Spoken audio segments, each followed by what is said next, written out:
नमस्कार। जवाब तो देना होगा। मैं आप सभी का स्वागत है। मैं हूं डॉक्टर अवधेश मिश्रा। छत्तीसगढ़ की सियासत में इन दिनों कांग्रेस की सियासत पे सबकी नजर बनी हुई है। नजर इसलिए क्योंकि विधानसभा चुनाव और उसके बाद लोकसभा चुनाव में अपेक्षाकृत परिणाम न आने के बाद कांग्रेस संगठन के भीतर बदलाव को लेकर बहुत तेज बयान बह रही है। कांग्रेस के खुद अध्यक्ष पीसीसी चीफ दीपक बैज दावा करते हैं कि सूची तैयार है, परिणाम मूलक जो है, जिन्होंने परिणाम दिया है, जिन्होंने अच्छा प्रदर्शन किया है, उन्हें सूची में शामिल किया जाएगा और आला कमान के पास सूची भेजी जाएगी। जैसे ही सहमति मिलेगी नाम का ऐलान कर दिया जाएगा। मतलब ये कि इसके पीछे सवाल ये भी कि क्या कांग्रेस बदलेगी या सिर्फ चेहरे ही बदलेंगे। आज इसी विषय पर चर्चा करेंगे, लेकिन उससे पहले देख लीजिए ये खास रिपोर्ट। भी संगठन में कसावट लाने के लिए निश्चित रूप से मजबूत कार्यकर्ताओं को अवसर देंगे। कांग्रेस के प्रदेश अध्यक्ष दीपक बैज बता रहे हैं कि संगठन में और ज्यादा कसावट आ सके, इसलिए मजबूत कार्यकर्ताओं को अवसर मिलेगा। दरअसल दीपक बैज ने ये बयान कांग्रेस में बदलाव की स्थिति को लेकर दिया है। हालांकि कांग्रेस में बदलाव की चर्चा किसी भी स्तर पर हो तो खबरें सुर्खियां खूब बटोरती हैं। अब कांग्रेस अपने आप को अगले 4 सालों के लिए तैयार कर रही है ताकि आने वाले समय में सत्ता को विपक्ष के मुद्दों की नुकीली नोक पर रखा जा सके। इस बार भी संगठन में नयापन आए, इसलिए प्रदेश के कई जिला अध्यक्षों को बदलने की तैयारी है। ऐसे में कांग्रेस संगठन में बड़ी बैठकें हो रही हैं। कुछ दिन पहले जब प्रदेश कांग्रेस के प्रभारी सचिन पायलट दौरे पर रहे, तब प्रदेश अध्यक्ष दीपक बैज को कुछ बदलाव को लेकर फ्री हैंड भी दिया गया। इधर दीपक बैज भी सभी मुद्दों पर पार्टी के वरिष्ठ नेताओं से मंत्रणा के दौर को आगे बढ़ा रहे हैं। कांग्रेस बड़ी पार्टी है। आज छत्तीसगढ़ प्रदेश में ब्लॉक अध्यक्ष से लेके जिला अध्यक्ष से लेके पीसीसी सबको हम लोग को मौका देना है। तो सभी नेताओं के साथ चर्चा हो चुकी है और लगातार हमारी बातचीत चल रही है। देखिए, हर काम में चुनौतियां हैं, लेकिन सबको साथ लेकर, सबको विश्वास में लेकर हम काम कर रहे हैं। मैं समझता हूँ कोई चुनौती नहीं होगी और जल्द ही हम नई टीम हमारे प्रदेश में दिखेगी और नए लोगों के साथ हम लोग को काम करने का मौका मिलेगा। सत्ताधारी दल यानी बीजेपी कांग्रेस में चल रहे बदलाव के मौसम पर तंज कसती नजर आ रही है। ये सिलसिला तब से जारी है जब प्रदेश के दोनों चुनावों में कांग्रेस को शिकस्त देखने को मिली। इस बार तंज कसने की बारी मंत्री टंकराम वर्मा की है। उन्होंने कहा कि कांग्रेस की चुनाव पद्धति ही अलग है। पहले उनके राष्ट्रीय अध्यक्ष, फिर नीचे के पदाधिकारी बनते हैं। उनके चुनाव और हमारी चुनाव प्रक्रिया में फर्क है। कौन कितना पावरफुल है, कितना अटैक कर सकता है, ये उनका मामला है। देखिए, कांग्रेस की मामला है और कांग्रेस के बारे में क्या बोलूं। उनका चुनाव पद्धति ही अलग है। उनका पहले राष्ट्रीय अध्यक्ष बनता है, उसके बाद नीचे के लोग बनते हैं। हमारे यहाँ नीचे के लोग पहले बनते हैं, पहले बूथ अध्यक्ष, मंडल अध्यक्ष, जिला अध्यक्ष, प्रदेश अध्यक्ष, फिर राष्ट्रीय अध्यक्ष। तो उनकी चुनाव की प्रक्रिया और हमारे चुनाव की प्रक्रिया में बहुत फर्क है। अब राजनीतिक दल एक दूसरे पर बरसते ही रहते हैं। ऐसे में कांग्रेस में बदलाव की अटकलें भी नई नहीं है। फिलहाल छत्तीसगढ़ की सियासत में वार पलटवार का दौर जारी है। इधर कांग्रेस भी बदलाव को लेकर इस बात पर जोर दे रही है कि जिन कार्यकर्ताओं और पदाधिकारियों का परफॉर्मेंस अच्छा रहा है, उनको बड़ी जिम्मेदारी सौंपी जाएगी। लेकिन सवाल अब ये खड़ा होता है कि जब विधानसभा चुनाव और लोकसभा चुनाव में परिणाम ही ठीक नहीं रहे, तो आखिर इस बात का हिसाब कैसे होगा कि किसका परफॉर्मेंस अच्छा रहा या बुरा। Bureau report, BSTV Chhattisgarh. तब कुल मिला के चर्चा इस बात को लेकर चल रही है कि क्या इस बदलाव से खुद कांग्रेस बदलेगी या केवल चेहरे बदल जाएंगे। मतलब ये कि बदलाव के बयान तो बह रही है, सूची तैयार हो रही है। सूची में किसका जोर चला, इस बात का भी इंतजार होगा, क्योंकि जिस तरह से कांग्रेस में अलग अलग जो शीर्षस्थ नेता है वो जोर आजमाइश कर रहे हैं कि उनके पसंदीदा चेहरों को एडजस्ट किया जाए, बड़ी जिम्मेदारी दी जाए। इन तमाम चीजों को लेकर चर्चा का दौर जारी है। बीजेपी तंज कस रही है कि कांग्रेस के भीतर भीतर संगठन का चुनाव एक अलग ही तरीके से होता है और संगठन का चुनाव केवल नाम मात्र के लिए होता है। आज इसी विषय पर चर्चा करेंगे। 3 बेहद ही खास मेहमान हमारे साथ जुड़े। मेहमानों का तारुफ सबसे पहले आपसे करा देता हूं। बीजेपी की ओर से निशिकांत पांडे हैं, वरिष्ठ नेता है, प्रवक्ता है। निशिकांत जी, आपका बहुत स्वागत है। कांग्रेस की ओर से सत्यप्रकाश सिंह जी है, वरिष्ठ नेता है, प्रवक्ता है। सत्यप्रकाश जी, आपका स्वागत है। बतौर राजनीतिक विश्लेषक वरिष्ठ पत्रकार के शर्मा भी हमारे साथ है। के जी, आपका भी बहुत स्वागत है। निशिकांत जी, मेरा पहला सवाल आपसे है। कांग्रेस संगठन में बदलाव हो रहा है, आप लोग तंज कस रहे हैं, क्यों तंज कसने की आवश्यकता पड़ रही है बीजेपी को? अजय जी, आपको, सत्यप्रकाश जी को, के शर्मा जी को संध्या बेला का जोहार। देखिए, वास्तव में ये अंदरूनी मामला है कांग्रेस का, और कांग्रेस को जो विधानसभा और लोकसभा के परिणाम आए हैं वो अपेक्षित नहीं आए हैं, तो बदलाव तो स्वाभाविक है। लेकिन विषय क्या है, अगर परिणाम अपेक्षित नहीं आए हैं तो जिनके नेतृत्व में ये चुनाव लड़ा गया, जिनके नेतृत्व में परिणाम अपेक्षित नहीं आए हैं, क्या उनमें भी बदलाव होना है?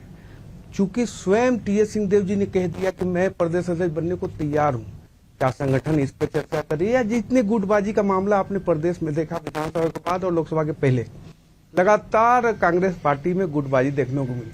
विषय जरूर है कि कांग्रेस पार्टी को ताकतवर बनना चाहिए, लेकिन अवधेश जी, पेन इंडिया को अगर आप देखेंगे तो कई राज्यों में कांग्रेस पार्टी का संगठन बिल्कुल शून्य हो चुका है, और वहां मतलब जो सदस्य भी हैं उनके शून्य है। कारण क्या है कि अपनी नाव को छोड़ के दूसरे की नाव में बैठने की जो आदत हो गई कांग्रेस पार्टी की, उसके कारण कांग्रेस पार्टी एकदम बिल्कुल विलुप्त के कगार पे है। लेकिन फिर भी कांग्रेस पार्टी बदलाव कर रही है, अच्छे के लिए बदलाव करे, नए युवाओं को मौका दिया जाए, संघर्षमय युवाओं को दिया जाए। ऐसा नहीं कि जो परिक्रमा वाले हैं उनको फिर से बैठाया जाए। ठीक है, अपना नाव छोड़ के दूसरे के नाव पे जाएंगे तो दूसरे के नाव पे भी तो भार बढ़ेगा। अब इसकी चिंता तो आप लोग को भी करनी पड़ेगी। मैं लौटूंगा आपके पास एक बार जब मैं सत्यप्रकाश जी के पास। सत्यप्रकाश जी, संगठन में बदलाव कांग्रेस के 15 जुलाई 2023 दोपहर 1:45 तारीख और समय बता रहा हूं, जब दीपक बैज पीसीसी चीफ के तौर पे पदभार उन्होंने ग्रहण किया। 14 तारीख को ऐलान कर दिया गया था कि दीपक बैज जब पीसीसी चीफ होंगे, मोहन मरकाम नहीं होंगे। दूसरे दिन 15 तारीख को 1:45 पे पीसीसी चीफ के तौर पे दीपक बैज ने शपथ ले ली। चुनाव दर चुनाव हार होती गई, बदलाव के लेकर लगातार चर्चा होती गई। अब ये लगभग तय हो चुका है कि दीपक बैज नहीं बदलेंगे तो उनके बाकी संगठन के या उनके जो कार्यकारिणी है उनके चेहरे बदल जाएंगे। क्या तैयारी, जब प्रारंभिक तौर पे तैयारियों पे चर्चा कीजिए, फिर आगे मैं सवाल लेके आऊंगा। देखिए अवधेश जी, एक चीज बोलूंगा, जो संगठन में हो रहा है ये बहुत आम सी प्रक्रिया है। कोई भी राजनीतिक दल में बात कर ली, एक आम सी प्रक्रिया है। देखिए, 2 बातें इसमें खासतौर से बताना चाहूंगा। पहले हम सत्ता में थे, तब अगर संगठन के तौर पर देखा जाए तो वो एक अलग कार्यप्रणाली होती है। अब हम विपक्ष में तो एक अलग कार्यप्रणाली है, एक अलग आक्रामकता के साथ विपक्ष के तौर पर लड़ना पड़ेगा, जनता की आवाज उठानी पड़ेगी। और देखिए, जो बदलाव करने पड़ रहे, क्यों करने पड़ रहे, एक आम सी प्रक्रिया, जैसे मैं बार बोल रहा हूँ। कुछ ऐसे प्रकोष्ठ है जिनका कार्यकाल खत्म हो गया है, कुछ ऐसे नेता है, जैसे आपने बोली कश्ती उधर भर रही है तो उधर चले गए, वो पद खाली हो गया है। तो ऐसे तमाम चीजें हैं। और कुछ ऐसे जिलाध्यक्ष है, उनका कार्यकाल खत्म हो गया है। तो ऐसे तमाम चीजें हैं जो खाली हो गए, या जो एक तौर से बोलूंगा कि संगठन के तौर पर काम नहीं हो रहा है, या 5 साल में उन्होंने जो उनका कार्यकाल पूरा हो गया उनको बदला जाएगा। एक आम सी प्रक्रिया है, इसमें कोई नया नहीं है। मगर बीजेपी को इसमें नया दिख रहा है, क्यों दिख रहा है? इनके संगठन में तो वही था, हुआ था। आप ओम माथुर देख लीजिए, अभी है वो ओम माथुर प्रभारी नहीं है। ये हर संगठन में होता है। मगर देखिए, हमारे संगठन की बात को एक लोकतांत्रिक प्रक्रिया के तहत चलती है। आप याद कीजिए, विधानसभा चुनाव हमने आवेदन नीचे स्तर से मंगाए, ऊपर आए। हमारे यहाँ तो राष्ट्रीय अध्यक्ष का चुनाव भी हुआ था। अभी मैं टंकराम वर्मा जी का सुन रहा था, देखिए मंत्री है वो छत्तीसगढ़ शासन में, अभी मैं आपके बाईटी में सुन रहा था, उन्होंने बोला उल्टा चुनाव होता है। बात से एकदम ठीक बोले। हमारे यहाँ तो राष्ट्रीय अध्यक्ष चुनाव लड़ते हैं, इनके यहाँ जेपी नड्डा जी कैसे बन जाते हैं मालूम नहीं पड़ता है। तो हमारे यहाँ लोकतांत्रिक प्रक्रिया है, उस प्रक्रिया के तहत हर कोई बनता है, जिसको संगठन कार्य क्षमता के हिसाब से उसको कार्य देता है, उस हिसाब से उसको दिया जाता है। तो कोई नया नहीं है। देखिए, और दीपक बैज जी की जहां तक मैं बात करूं, देखिए दीपक बैज जी युवा नेता है। देखिए, उनकी आक्रामकता की बात कर ली जाए, विपक्ष के नाते उनके अगर देख लीजिए, उनके मुद्दे उठाने की बात कर ली जाए, सड़क पर लड़ने की बात कर ली जाए, तो उनमें कोई भी ऐसी क्षमता कोई कमी नहीं है। एक विपक्ष के नाते होना चाहिए, प्रदेश अध्यक्ष के अंदर होना चाहिए, सब काबिलियत उनके अंदर है। और शीर्ष नेतृत्व तय करता है कि किसको क्या देना है, किसको क्या काम देना है, किसको क्या कार्यभार देना है। तो हमारा जो शीर्ष नेतृत्व तय करता है, उस हिसाब से दीपक बैज जी, और दीपक बैज जी अब यहाँ पर शीर्ष नेतृत्व दीपक बैज जी, वो सभी शीर्ष नेतृत्व के साथ बैठ के चर्चा करके एक नए संगठन के तौर पे नए युवाओं को देखिए, और जो रायपुर में जो अधिवेशन हुआ था उस प्रस्ताव को भी लागू करना है कि युवाओं को भी इसमें मौका दिया जाए, अनुसूचित जाति, जनजाति, पिछड़ा वर्ग, महिलाएं, उन सबको भी मौका दिया जाए, उनका भी प्रतिनिधित्व बढ़ना चाहिए। तो हम उस हिसाब से काम करते हैं, इसलिए हमारी एक आम सी प्रक्रिया है, और धीरे धीरे लिस्ट जब आएगी तो आपके सामने मीडिया में आएगी। बिल्कुल, चलिए मैं लौटूंगा आपके वजह में, एक बार केके जी का रुख कर लेता हूं। केके जी, 2 लाइन के साथ मैं सवाल आपसे पूछता हूं कि कांग्रेस संगठन में बदलाव का शोर और किसका चलेगा जोर, पूरी रस्साकस्सी इसी के बीच घूम रही है। आप बेहतर समझते हैं इन बातों को, जब एक बार विश्लेषण कर दीजिए कि कांग्रेस संगठन में बदलाव पे सियासत के गलियारे में चर्चा क्यों तेज है, जबकि सत्यप्रकाश जी और कांग्रेस के तमाम लोग कहते हैं कि साहब ये तो रूटीन है। केके जी, देखिए, आपने भी कहा और सत्य प्रकाश जी ने भी जिस तरह से दीपक बैस की तारीफ की, उससे तो स्पष्ट है कि वो अभी बने रहेंगे। बाकी जो बदले जा रहे हैं इसको लेके आप देखिए, आपने तारीख भी बताई।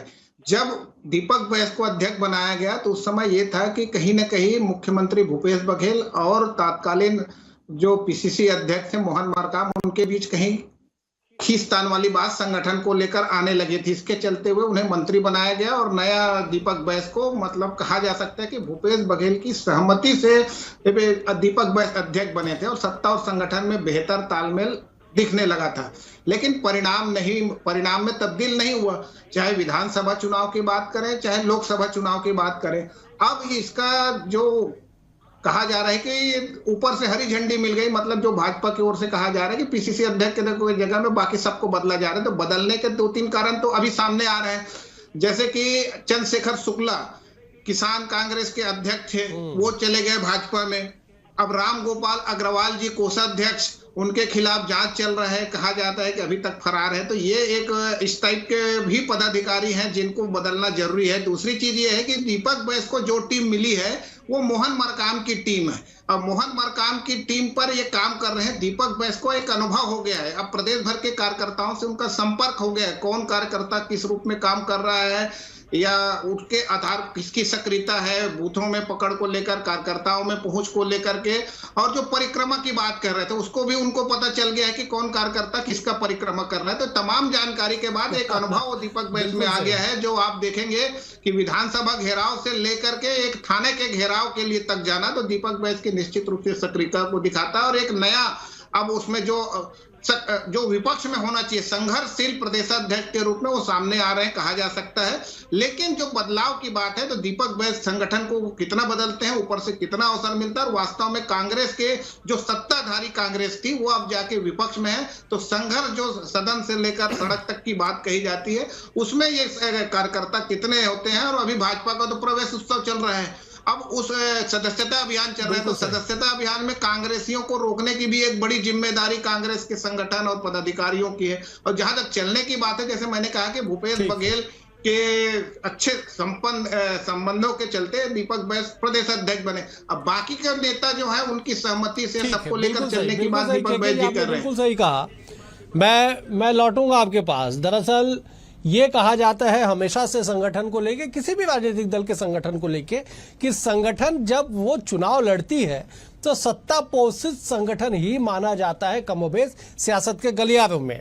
निशिकांत जी, यही सवाल मेरा आपसे है कि सत्यप्रकाश जी ने भी इस बात का जिक्र किया और जग जाहिर है कि कांग्रेस सरकार में थी और सत्ताधारी दल का संगठन होना और विपक्ष के संगठन होने में जमीन आसमान का फर्क होता है। जैसे ही कांग्रेस विपक्ष में आई, जो तेवर धरातल पे दिखाई पड़ रहा है वो बता रहा है कि अब आप सत्ताधारी दल के संगठन नहीं है, अब आप विपक्ष के संगठन है। और ऐसे में कांग्रेस पिछले कुछ दिनों से लगातार सड़क पे दिखाई दे रही है अलग अलग मुद्दों को लेके। अब जब दीपक बैस कह रहे हैं कि साहब जो प्रदर्शन करेगा, जिसके बातों में वजन होगा और जिसके चाल में धार होगा, उसे ही मौका दिया जाएगा, तो कांग्रेस में तो और पैनापन बढ़ेगा, फिर तो बीजेपी के लिए बड़ी मुसीबत होगी। निशिकांत जी, देखिए अवधेश जी, विपक्ष मजबूत होना चाहिए, सशक्त होना चाहिए, पैनापन बढ़े और बढ़ाएं। जनता के बीच में खोई हुई जमीन वापस लाने के लिए बुझे हुए दीपक अगर काम कर रहे हैं तो करना भी चाहिए। लेकिन हमारे मित्र सत्यप्रकाश जी ने कहा कि राष्ट्रीय अध्यक्ष की हमारे यहाँ वो होती, चुनाव होता है। खुद इनके राष्ट्रीय अध्यक्ष ने कहा कि हम सोनिया गांधी और राहुल गांधी जी के रहमो करम पर राष्ट्रीय अध्यक्ष बने। तो ये बात तो सब जग जाहिर है। विषय ये है, कांग्रेस पार्टी का जो संगठन का बदलाव है स्वाभाविक है, हर पार्टी में होता है, हर संगठन में होता है, और जो परिवर्तन है वो नियम है संसार का। लेकिन जो परिक्रमा से पराक्रम को हराने का जो पूरा पुरुषार्थ इन्होंने आज से कई दशकों से करते आए हैं, उससे कैसे बाहर आएगी कांग्रेस, ये चर्चा का विषय है। क्योंकि आप देखिए चारों तरफ, छत्तीसगढ़ में देख लीजिए कितना 71 की सीट वाली कांग्रेस अगर 35 पे आई, 34 पे, उसके बाद स्थिति आप देखिए कैसे आरोप प्रत्यारोप लगे। कोई विधायक बोलता है कि हमारे मंत्री पे की हत्या का साजिश का आरोप लगाते हैं। ऐसे कई आरोप हैं, मोहन मरकाम जी से लेके भूपेश बघेल या ऐसे कई आरोप हैं। तो ये संगठन का आपसी मामला है, इंटरनल मैटर है। लेकिन हमारे प्रदेश के कई युवा कांग्रेस पार्टी से जुड़े हैं, उनका भविष्य अंधकार में न हो, इसके लिए पराक्रम को ही आगे बढ़ाना चाहिए। ये हमारा एक सलाह है कांग्रेस पार्टी। चलिए, आपकी सलाह पे मैं फटाक से जवाब ले लेता हूं। जब सत्यप्रकाश जी जवाब दे दीजिएगा, निशिकांत जी सलाह दे रहे हैं कि साहब पराक्रम पे ध्यान दीजिएगा। परिक्रमा करने वाले तो दर्जनों दिखाई पड़ रहे हैं, आगे पीछे दाएं बाएं, फोटो के फ्रेम में, फोटो के पीछे से, फोटो के सामने से। कैसे बचेंगे उन लोगों से? अवधेश जी देखिए, ये सलाह दे रहे ठीक है कि अपनी व्यक्तिगत इच्छा है, मगर अपनी पार्टी के अंदर भी देखें। मैं फिर से टंकराम वर्मा जी का ही उदाहरण दे देता हूँ। शिक्षक थे वो, परिक्रमा किसकी की थी? जो सीधा जिलाध्यक्ष बन गए थे इस्तीफा देके। फिर उसका परिक्रमा की एक विधायक की नहीं, मैं बता रहा हूँ, यही है, ये मैं जानकारी लेके आया हूँ, जानकारी साथ ही बैठा हूँ। उसके बाद सुन लीजिए। अच्छा ठीक है, वो पहली बार विधायक बने, मंत्री बने, विजय शर्मा देख लीजिए, विजय शर्मा क्या बोलेंगे? तो यही मैं बोल रहा हूँ, वो शिक्षक से अगर जिलाध्यक्ष बन जाते हैं, उसके बाद वो विधायक बनते हैं, वो किसकी परिक्रमा कर रहे थे? देखिए, हमारे वो परिक्रमा वाला स्थिति ही नहीं है। अगर हम यूथ कांग्रेस का भी चुनाव लड़ाते हैं, एनएसयूआई में भी चुनाव होता है। अगर किसी को, आज आपको भी खबर हुआ, आपके चैनल पे मैं देख रहा था, हमारे राष्ट्रीय अध्यक्ष युवा कांग्रेस से बनने वाले, पूरे भारत देश में इंटरव्यू हुआ, उसमें छाट के अब राष्ट्रीय अध्यक्ष के जो है वहां पे इंटरव्यू होगा। तो हमने 3 लोग हो गए हैं। तो इसीलिए बोलो, हम तो हर चीज में एक लोकतांत्रिक प्रक्रिया के तहत बनाते हैं या एक कार्य क्षमता के हिसाब से उनको कार्य देते हैं। हमारे वो परिक्रमा चलता ही नहीं है। अगर परिक्रमा चलता, अवधेश जी देखिए, अवधेश जी आप मेरे को भी जान रहे 2-3 साल से, अब मैं कहां परिक्रमा कर रहा हूं? मगर मैं आपके चैनल पे, प्रतिष्ठित चैनल पे मैं बैठा हूं, एक प्रवक्ता के नाते पार्टी का पक्ष रख रहा हूं। तो मैं किसका परिक्रमा कर रहा हूं? मैं तो किसी नेता की परिक्रमा नहीं करता। मैं अपनी क्षमता बोल रही, या पार्टी मेरी क्षमता समझ रही है, तो उन्होंने मेरे को प्रवक्ता बनाया, मैं आज यहां बैठा हूं। तो परिक्रमा कुछ नहीं होता। हर व्यक्ति का अपनी क्षमता के हिसाब से पार्टी तय करती है उसको क्या काम देना है, वही हमारे यहां चलता है। या तो लोकतांत्रिक प्रक्रिया है, जो लोकतांत्रिक प्रक्रिया जो कांग्रेस पार्टी पिछले कई सालों से चलता है, वही प्रक्रिया हम निभाते हैं। और हमारे ऊपर एक और दायित्व बनता है, सामाजिक तौर पर भी दायित्व बनता है। जैसे मैंने बोला, रायपुर अधिवेशन में जो प्रस्ताव पास हुआ, उसको भी लागू करना है कि युवाओं के साथ साथ अनुभवी नेताओं को भी साथ में लेकर चलना है, युवाओं को लेकर चलना है, महिलाओं को, अनुसूचित जनजाति हो, अनुसूचित जाति हो, सबका प्रतिनिधित्व बढ़े, उनको भी साथ में लेकर आगे बढ़ेंगे। तो ये तमाम चीजें हैं, तो हम उस प्रक्रिया में नहीं है। देखिए, और दूसरी बात बोलूंगा कि बीजेपी आज सत्ता में बैठी है, तो उनका फर्ज बनता है जनता के हित का काम करे, जनता से जो वादे निभाते उनके ऊपर काम करे, ना कि ये देखिए विपक्षी दल में क्या चल रहे हैं। देखिए, अगर मैं बात बता देता हूं, इनके कार्यकर्ता क्या हालत है। आपको याद होगा, संतोष पटेल आत्महत्या कर लेते कि विधायक के ऊपर आरोप लगा के आत्महत्या करते कि शराब माफिया ने उसकी क्या बुरी हालत कर दी, पुलिस ने सुनी हमारी, विधायक जी नहीं सुने हमारे। तो इनके क्या हालत है। ब्रिजमोहन जी का आपने भी वो वीडियो देखा होगा, मोमबत्ती ऐसे बुझा देते हैं स्टेज पे, क्या इज्जत है। आप अनुभवी नेताओं के आप साइड पर लगा दे रहे हैं। तो ये तमाम चीजें इनके अंदर क्या वो देखें। हमारे यहाँ लोकतांत्रिक प्रक्रिया है, हर व्यक्ति को अपने क्षमता से, अपने कार्य क्षमता से, अपने उनके योग्यता के हिसाब से काम मिलेगा, क्षमता अनुसार उनको पदभार दिया जाएगा। इसलिए हमारे वो सब नहीं है। ठीक है, मैं लौटूंगा। मैं जब केके जी का रुख कर लेता हूँ, फिर ऋषिकांत जी मैं आपके पास आऊंगा। केके जी, ये बात तो ठीक है कि संगठन में बदलाव होगा तो तस्वीरें बदलेंगी, कार्य करने का तरीका बदलेगा, शैलियां बदलेगी, लेकिन सिर पे नगर निगम का चुनाव है, नगर निगम का चुनाव होना है।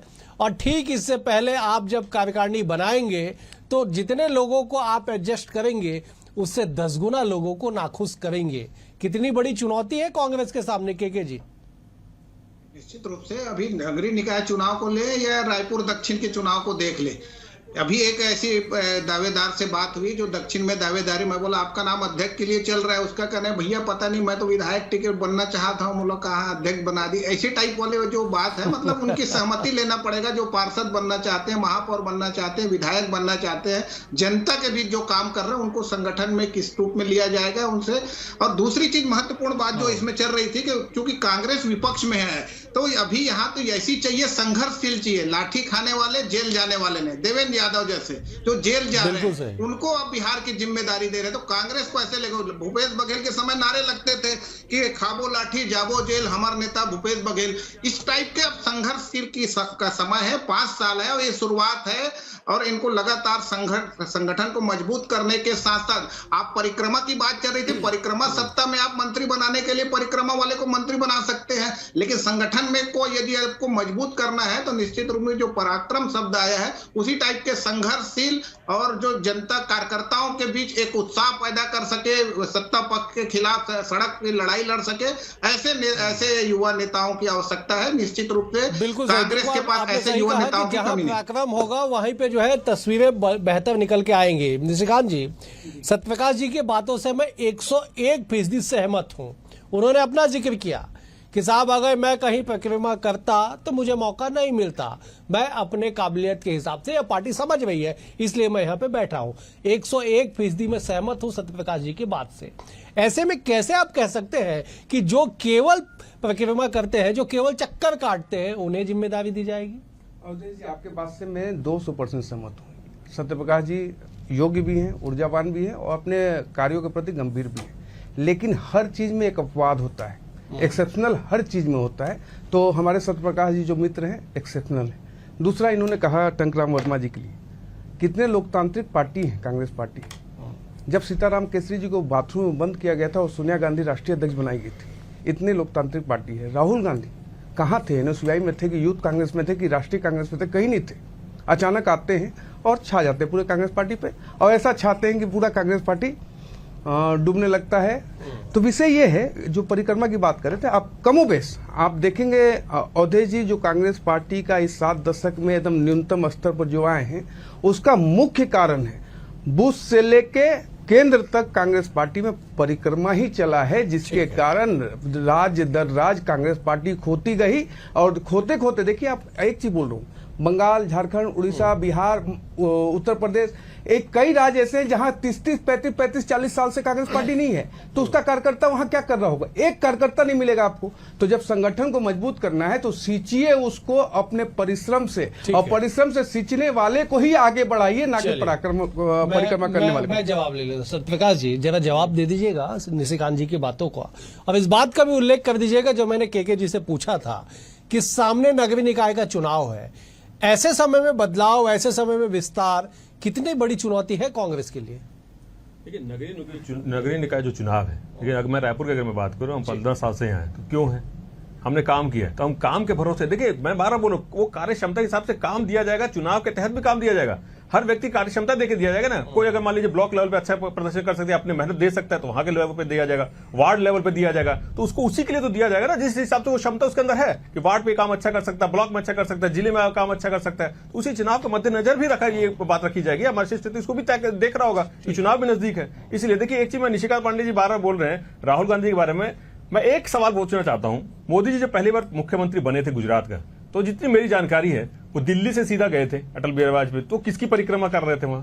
दिल्ली में बैठ के किसी की परिक्रमा कर रहे थे ना, वो विधायक भी नहीं थे। तो विधायक भी, मेरे को जानकारी तो इतनी है कि ना वो विधायक भी नहीं थे, वो उनको सीधा मुख्यमंत्री बनेगा, बाद में विधायक बने थे। तो किसकी परिक्रमा कर रहे थे? अरे मैं तो जो बात यही बोल रहा हूँ ना कि विधायक थे कि नहीं थे, मैं यही बात बोल रहा हूँ। यही मैं बोला, अगर मैं ये नहीं बोल रहा हूँ क्षमता या नहीं क्षमता की बात ही नहीं कर रहा हूँ कि हो सकता है इतिहास के पन्नों पे देखिए। जाएंगे तो अवधेश जी मैं एक लाइन बोलना चाहूंगा, एक चीज बोलना चाहूंगा, मैं उस पर भी बोल रहा हूँ जो आप जोगी जी की बात कर रहे हैं, उस पर बोल रहा हूँ। मैं ये नहीं बोल रहा हूँ उनकी क्षमता या उनमें क्षमता नहीं है, पार्टी ने तय किया कि हाँ उनमें क्षमता है, मुख्यमंत्री बना दिया, मैं कहां बोल रहा हूं। मगर यही तो मैं बोलना चाहूँ, चाहे इनकी पार्टी चाहे हमारी पार्टी हो, ये कार्यकर्ता की क्षमता के हिसाब से हर पार्टी तय करती है, मेरा ये मानना है। मगर देखिए, हमारे यहाँ मैं 12 बताऊं, लोकतांत्रिक प्रक्रिया होती है, उसके बाद भी क्षमता भी होती है, हर चीज देखा जाता है। ये परिक्रमा नहीं है। मैं 12 बोलूं, इनके यहाँ पहली बार विधायक बने हुए लोगों को मुख्यमंत्री बना दिया था। जो पुराने नेता धर्मलाल कौशिक जी हो के और दूसरे जो तमाम नेता है, उनको क्यों नहीं बनाया गया? वो क्यों साइड किए गए? ये आडवाणी जी का देख लीजिए उदाहरण, 40 साल से जो कार्यकर्ता इनका दरी बिछा रहा है, वो आज भी दरी बिछा रहा है। मगर हेलीकॉप्टर से जो आते हैं, विधायक बनते हैं और मुख्यमंत्री बन जाते हैं, किसकी परिक्रमा से? तो अपने यहाँ क्या हालत है इनके? तो कार्यकर्ता आत्महत्या तक कर रहा है, बहुत निंदनीय है। मैं बोल रहा हूँ, इसलिए बोल रहा हूँ कि ये अपने यहाँ के हालात देख ले। हम जो है 12 बोलो, हम जो है हर कार्यकर्ता से पूछते हैं, उनसे बात करते हैं, अगर कोई समस्या उसका निराकरण करते हैं, कोई आत्महत्या लायक जैसी स्थिति नहीं पैदा करने देते हैं। तो ये हमारे यहाँ पे एक पार्टी का एक तरीका है कार्यकर्ताओं को साथ में लेके चलने का, वरिष्ठ नेताओं के साथ में लेके चलने का, महिला जननेत्री उनको साथ में लेके चलने का, हर वर्ग के लोगों को साथ में लेके चलने का। ठीक है निशिकांत जी, आप जवाब दे दीजिए, फिर मैं के शर्मा जी के पास जाऊं। निशिकांत जी जवाब दे दीजिए। प्रकाश जी आत्महत्या की बात कर रहे थे। नहीं, उन्होंने आत्महत्या की बात नहीं, आत्महत्या पे बात जिक्र किया उन्होंने, जिक्र कर रहे थे। आपको याद होगा अवधेश जी, एक मुख्यमंत्री चिट्ठी लिख के सुसाइड कर लेता है। किस पार्टी का था वो चर्चा का विषय है, जानकारी में नहीं होगा इनको। विषय बस इतना ही है कि देखिए कांग्रेस पार्टी का अंदरूनी मामला है, लेकिन ये जो बात कह रहे हैं भारतीय जनता पार्टी पे, भारतीय जनता पार्टी जब से बनी 1980 से जब से बनी है तब से एमुलेट होती गई है, बढ़ते गई है, बढ़ते गई है। ठीक है। तो आपको मैं लौटूंगा, मैं जब एक बार के जी के बाद मैं सोचा कुछ आप तात्कालिक जवाब देंगे, मैं आ रहा हूं आपके पास। के जी, कांग्रेस संगठन में विस्तार हो जाएगा, बदलाव हो जाएगा, नए चेहरे आ जाएंगे, लेकिन सवाल मेरा वही कि क्या कांग्रेस बदलेगी या केवल चेहरे बदलेंगे? के जी देखिए, कांग्रेस को तो बदलने की बात जो है, जो विचारधारा है कांग्रेस की, वो तो नहीं बदलेगी ऐसा माना जाता है। लेकिन आजकल राजनीति में आप देख रहे हैं, हिमाचल प्रदेश में देखिए कांग्रेस की विचारधारा मस्जिद को लेकर क्या आ रही है। तो ये तमाम प्रकार की विचारधारा ही महत्वपूर्ण है। या भाजपा जो सदस्य बना रही है, तो कांग्रेस के कितने लोग उसमें जा रहे हैं, क्या विचारधारा से प्रभावित होकर जा रहे हैं कि सत्ता की लालसा है, तमाम प्रकार के तो राजनीति में चर्चा का विषय है ही। लेकिन महत्वपूर्ण बात यह है कि जो अभी जनता के बीच काम कर रहे हैं, उनको नगरीय निकाय चुनाव में जनता के बीच उनको टिकट दिया जाए, वो भी एक सर्वे की बात कहते हैं और नेताओं की पसंद की बात आ जाती है। तो निश्चित रूप से सर्वे के आधार पर कार्यकर्ताओं की पसंद से यदि टिकट देंगे तो नगरीय निकाय चुनाव में कांग्रेस जो अभी उनका दबदबा कायम है कहा जा सकता है, उसको रख सकते हैं। लेकिन नेतृत्व और संघर्षशील जरूरी है। जो मैंने कहा कि कांग्रेस संगठन को अभी विपक्ष में 5 साल काम करना है, तो इसके लिए ऐसे युवाओं की आवश्यकता है जो चुन के आए, जिनकी बात कहे युवा कांग्रेस की, उनकी कार्यशैली को देख लीजिए, युवाओं के बीच में कैसे काम कर रहे हैं, इतने जब युवा उनको पसंद करके अध्यक्ष बनाए। तो ये तमाम प्रकार की बातें हैं। लेकिन दीपक बैस को सभी वरिष्ठ नेताओं को साधते हुए ये युवाओं की एक ठोस टीम तैयार करना भी एक बड़ी चुनौती के रूप में देखा जाना चाहिए। बिल्कुल सही, बिल्कुल आपने सही कहा कि बड़ी चुनौती जो है वो दीपक बैज पीसीसी चीफ के सामने है कि न केवल नए चेहरों को, न केवल ऊर्जावान चेहरे को, योग्य को, बल्कि कांग्रेस के तमाम बड़े नेताओं के पसंद और नापसंद को भी ध्यान में रख के कार्यकारिणी का ऐलान करना और उसके बाद उन्हें अगले चुनाव तक के लिए एक्टिवेट रखना कांग्रेस के सामने बड़ी चुनौती है। लेकिन सवाल वही कि कांग्रेस के इस बदलाव से सियासत के रण में कितना बदलाव होगा, कांग्रेस के तेवर और कलेवर में कितना बदलाव होगा और बीजेपी अब कांग्रेस को लेकर कितनी अपनी रणनीति बदलेगी, ये तमाम भविष्य के गर्त में सवाल जो है वो छुपे हुए। फिलहाल आज के लिए इतना ही। आप तीनों मेहमानों का बेहद शुक्रिया। निशिकांत जी आपका शुक्रिया, सत्यप्रकाश जी आपका शुक्रिया, के जी आपका भी शुक्रिया। कल एक और विषय के साथ होगी मुलाकात, तब तक के लिए नमस्कार।